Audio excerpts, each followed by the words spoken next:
করলে ভালো লাগবে না। ব্লগ হচ্ছে।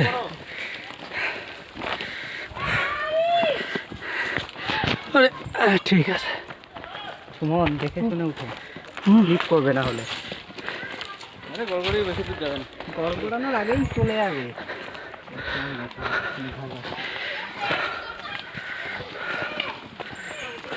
মনে হচ্ছে হাঁটি গেছে নাকি? আমরা এখন বেলপাহাড়ির পাহাড় চূড়ায় উঠতে চলেছি। হ্যাঁ, আমরা শিব মন্দিরের উদ্দেশ্যে সকলেই পা মিলিয়ে একে একে গুটি গুটি পায়ে চলেছি এগিয়ে।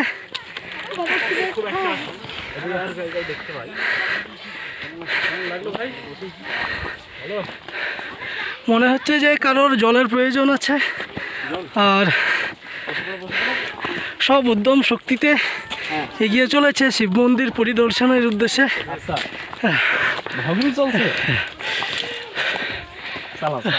তখন কিছু বলো, তপন ভাই বলো কিছু কও। মুখ একটা কান দুটো বেশি বেশি শুনতে কম কম বলতে হবে।